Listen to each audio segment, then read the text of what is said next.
প্রিয় দর্শক, মানুষ বাদেও জান্নাতে যাবে বেশ কয়েকটি প্রাণী, যেমন ইউনুস নবীকে গিলে ফেলা বিশাল মাছ, হজরত ইব্রাহিম নবীর ভেড়া, আসহাবে কাহাফের কুকুর, এছাড়াও সুলিমান নবীর হুদহুদ পাখি।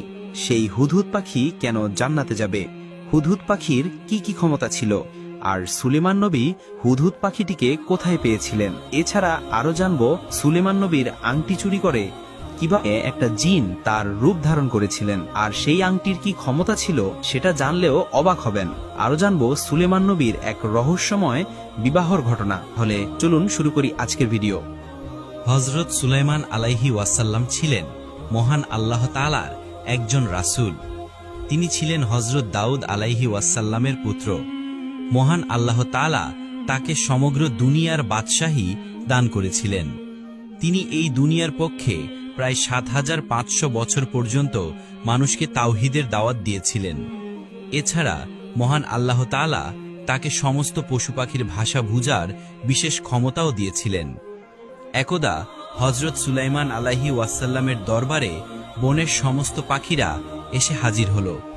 পাখিরা হজরত সুলাইমান আলাইহি ওয়াসাল্লামকে তাদের পরিবারের একজন মনে করত।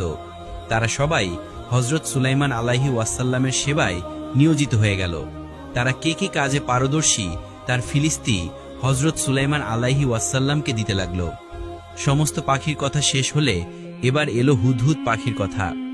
হুদহুদ পাখি হজরত সুলাইমান আলাইহি ওয়াসাল্লামকে সম্বোধন করে বলল, হে আল্লাহর নবী, আমি সবসময় আপনার নিকটে থাকতে চাই।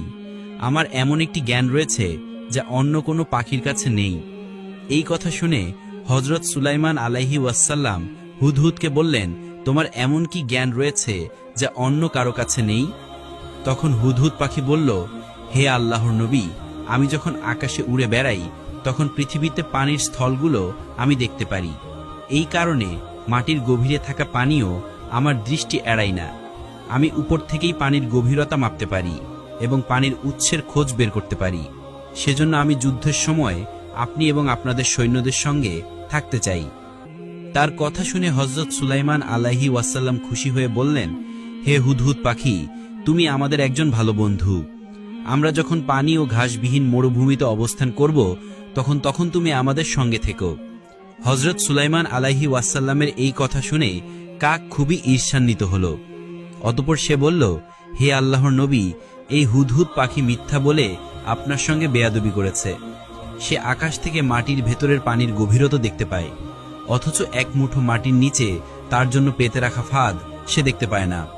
যদি তার কথা সত্যিই হয় তাহলে সে মাটির ওপরে শিকারীর রেখে দেওয়া ফাঁদে আটকে যায় কেন? কাকের কথা শুনে হজরত সুলাইমান আলাইহি ওয়াসাল্লাম হুদহুদ পাখিকে জিজ্ঞাসা করলেন, হে হুদহুদ, কাক যা বলেছে তা কি সত্য? যদি সত্যিই হয় তাহলে তুমি আমার কাছে এমন মিথ্যা বয়ান কেন দিলে? হুদহুদ বলল, হে আল্লাহর নবী, দয়া করে শত্রুর কথায় কান দেবেন না। আমি আমার জ্ঞান এবং দক্ষতা নিয়ে যা বলেছি তা মিথ্যা হলে আমাকে হত্যা করে ফেলুন। কাক আমার বিরুদ্ধে যা বলেছেন তা দিয়ে সে মহান আল্লাহ তাআলার আদেশ এবং সিদ্ধান্তকে অস্বীকার করেছেন।